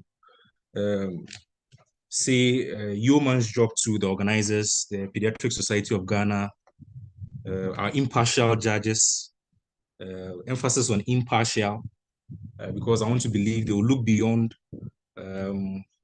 what is happening and declare the rightful winners. And again, the moderator for coordinating the activities. I must say you've all done well. As far as the presenters go, some of them stood out for me. The gentleman called Chris Foley, very, very amazing presenter. I liked how he backed his presentation with research. You know, the training in medical school now is one of evidence-based. So whatever arguments you make, whatever you say, you back that by research. And I think his presentation stood out for me. I think I said that in the comments, I'll say that here now. I think the only speaker that could match Chris Foley's aura and presentation is Jochebed. And so we hope the others do better going forward. And just a quick one, I'm wondering what's with the UHAS students in Chinese proverbs. Looks like anytime there's a public speaking debate or presentation, they always want to chip in a Chinese proverb here and there. I'm hoping that going forward, they get to tell us what exactly these proverbs mean. And we pause, we verify before we proceed. Thank you very much, Chair. Thank you very much. I'm also wondering about that proverb, and I actually want him to put it in the chat so that we know what it is, and we'll go and Google it and see whether it even really exists at all. So thank you very much. Anybody else with a contribution? Yes, Sewom. Yes. Yeah, hello. Please. My name is Sewom. I was actually looking out to hear why medical students and not doctors. And the only person I could hear clearly stating why medical student was the gentleman from UHAS MSc.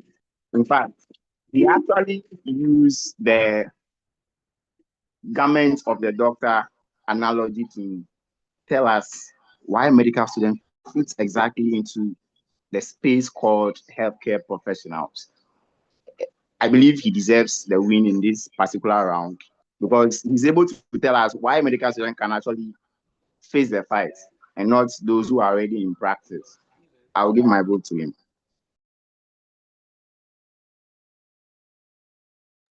Thank you so much, Sewom. Dennis, finally, Dennis. Doc.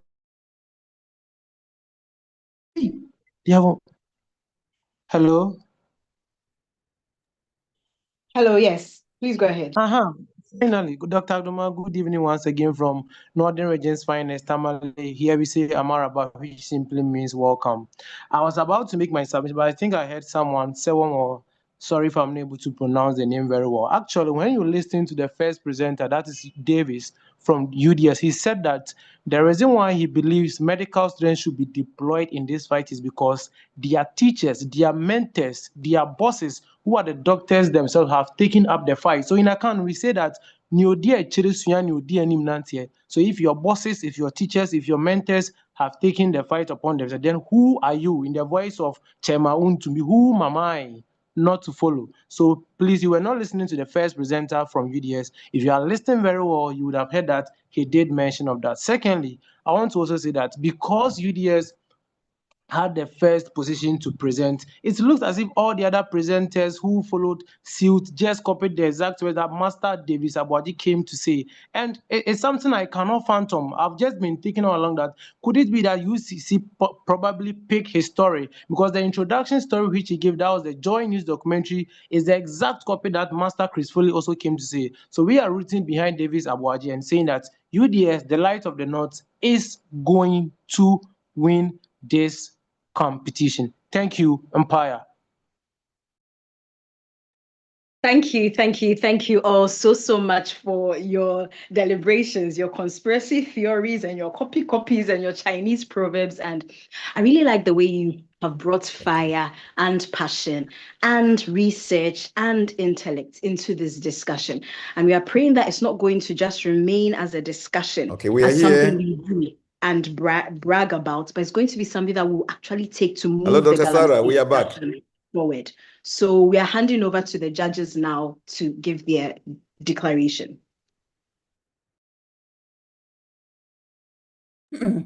Yes, Father Blair. Oh, so you're Hello, complete. we have joined now.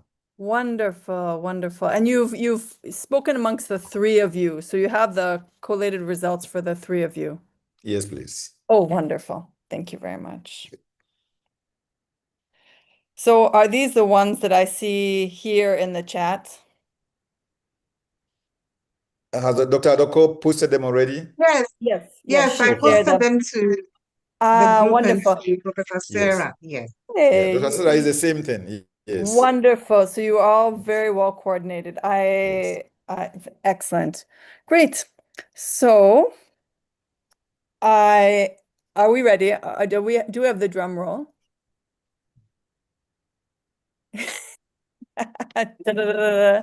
So let me take the video off. So very pleased to announce the results of tonight's debate. We have in third place, let me make sure I don't want to make any mistakes here. Family Health, congratulations. We have in second place, Accra College of Medicine, congratulations. And we have in first place, KNUST, congratulations.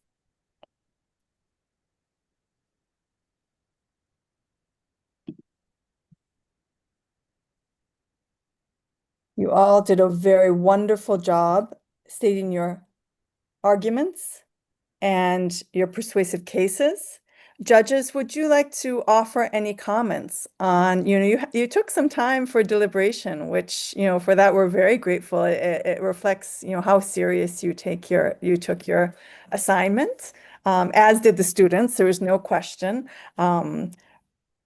Please, would you like to share with us a little bit of what, with the students actually, what went into these final decisions? And again, congratulations to all of you students. We're just so deeply grateful for your contributions to medicine and to the well-being of Ghana.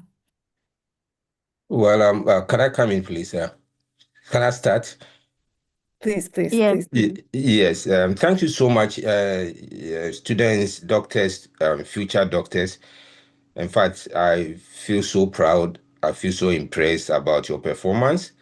And I'm so, happy that within this shortest possible time, you guys were able to gather yourself well and to be able to come out with the things that you just said. I'm so impressed, and I believe that those who are listening to us were also impressed.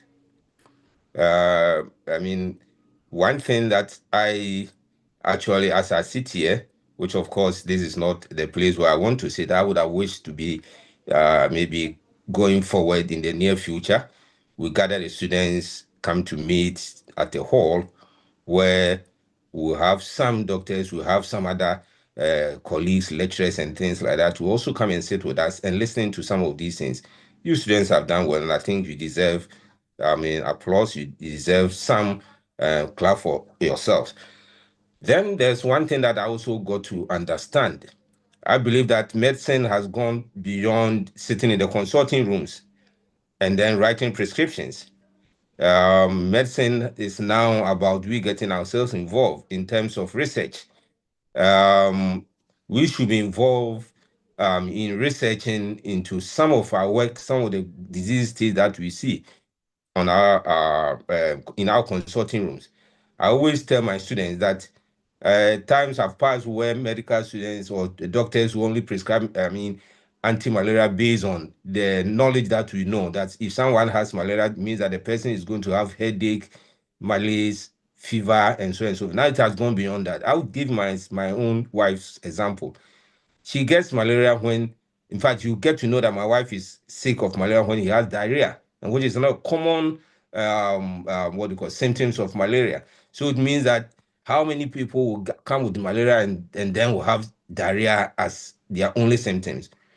Do you understand? So medicine has now gone beyond sitting in the consulting room and then writing prescription. So I wish that in the future, those who will be given the opportunity, or who have been given opportunity as if people who have qualified, will actually, convince themselves and convince whoever is listening that, look, it's not about treatment, it's about getting involved into research.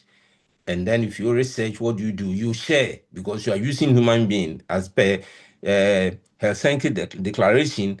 Once you do research involving humans, you should share, you should go back to them and let them understand why the research is important, what you've done is important. It's all in all, I'm so happy and I'm very impressed about what you've done. I wish you all the best. Those who could not qualify, doesn't mean that you didn't do well. You did well. Everyone did well. But then there should be, in the context like this, there should be somebody who will qualify and others who, as it were, could not make it. That's why I will not say they could not qualify, but could not make it. Thank you so much for your time. Thank you to Professor Paul. And yes, congratulations to our top 4 schools. You brought in the hard work. Your speakers brought in the hard work. The judges did their parts. You out there also voted. So it was a combined effort. Some people are asking for breakdown of results. But yes, so yes, in first place, KNUST. In second place, Accra College of Medicine. In third place, Family Health. And then in fourth place, UCC. And then fifth place, UDS. First place, KNUST came with 22.8. Accra College of Medicine, 21.5. Family Health, 21.3. UCC. So yes, before we draw the curtains on this very insightful segment, we'll take very few quick announcements. So yeah, over to you.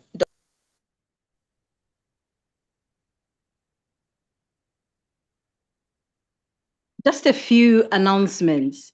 So the online voting actually didn't count for anything in this justifier round. The online voting will count for a lot during the debates proper, but for this justifier, it actually didn't count for anything. Jason will project it for us to see. So those of you who got your regional directors and even went to the schools to call school children to vote for you, unfortunately, this round, it didn't count for anything. But bring them on board into the larger picture, because the next round, it will count for a lot.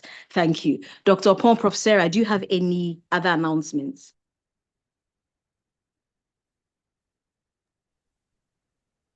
Congratulations again. I think you see that we put the raw scores in there. And so, grateful to everyone for your engagement and again, your fiery and really insightful information that was provided. There's no doubt that this will help the patients, both in the patients in your clinic rooms, and also as people made the point, this is public health, right? This is everyday people out there in the community.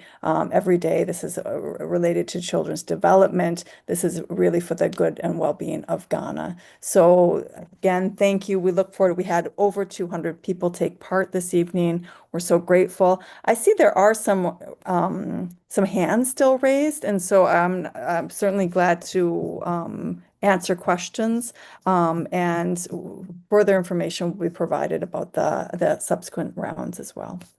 Dr. Opong, anything else from your side?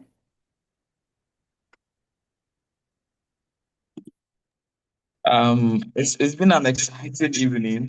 It's been an exciting evening, and I really look forward to the next round. And I'm trusting that we'll be able to coordinate all the logistics so that we'll have a live national TV broadcast and move the conversation beyond just the knowledge and all the passion that has been expressed here to actually starting a conversation that can lead us to stop galamsey now. So thank you and well done to all the participants. All the participating schools, note that we are all going to be involved in the next phase somehow. All right, so congratulations to the top 4 and the 5th. Yes.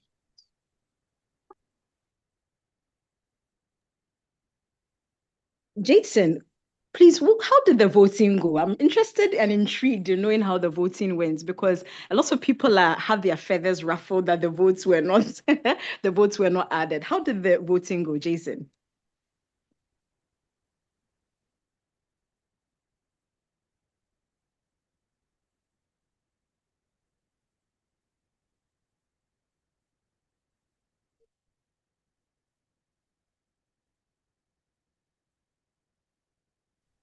Yes, so for the voting, which was non-scoring for this particular round, we had UHAS MSA leading with 637. The second place for the voting was 329 from UDS MSA. Then we had UCC MSA with 272. Then we had KNUST with 240. We had last but two,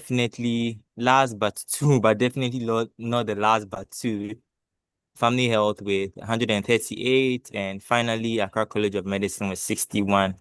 So I think we can see that the online votes was definitely not a reflection of what happened on the ground. Or maybe it was flipped to the reverse because it cannot be explained. Yes, so Dr. Aduma, that is about the online voting, which was just for engagement for this particular round. Thank So you. it means that a lot of people voted, but they didn't even hear the presentations because there were only about 200 to 300 people online. So they were voting without listening to the presentations. All right. It's all good. It's all good. So we thank you all so much for your attention. We thank you for attending. We'll ask Jason to give us we'll ask Prof. Enemel, if you have any closing remarks, then Jason will give us the closing prayer.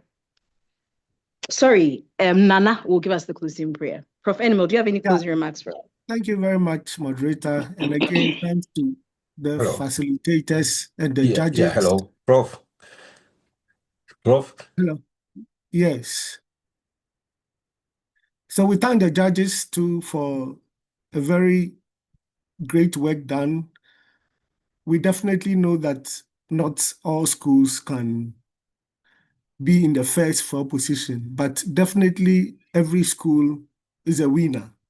And we congratulate all of you all for really coming on board.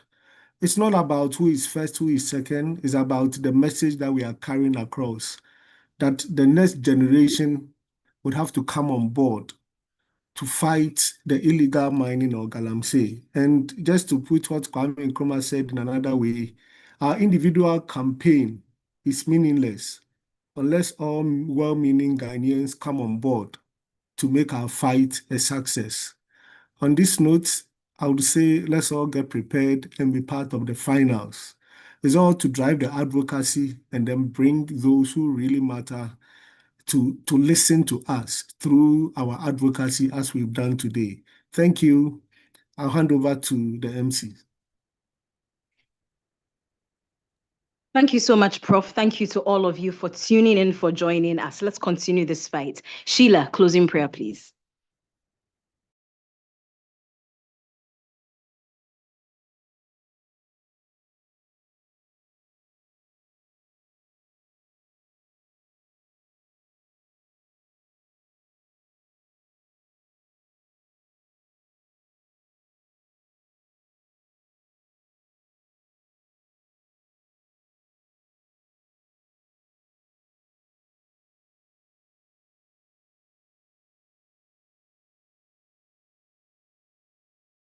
Okay, Jason, kindly give us the closing prayer. Thanks.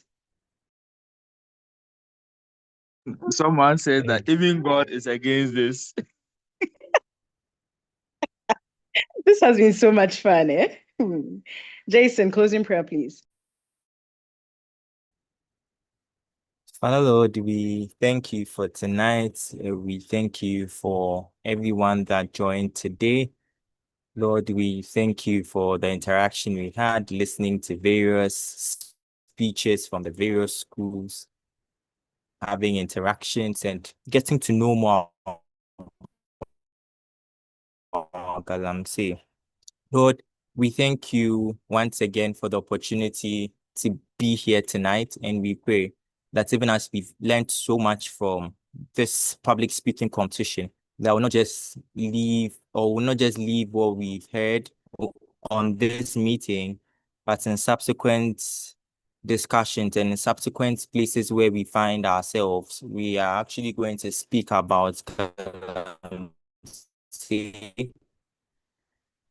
and that, Lord, that you would give us strength, you give us grace to medical students and any other student or professional that has joined us, that even as they retire from the long day, Lord, you give all of them rest, and we also pray for strength and have moved to the next stage. And finally, we want to say, God, thank you for the Pediatric Society of Ghana and all its heads. For this we pray. Amen.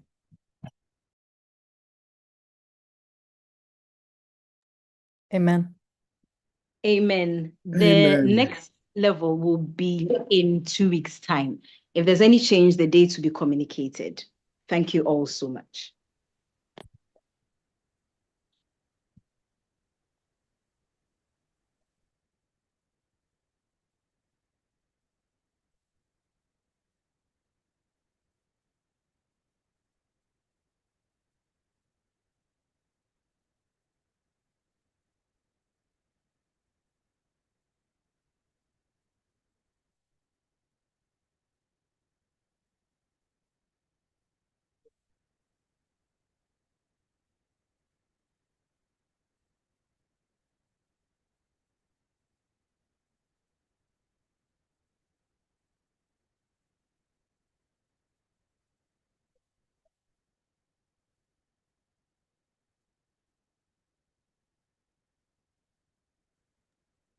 The organizers, please stay online. There's a quick meeting with Prof. Sampini.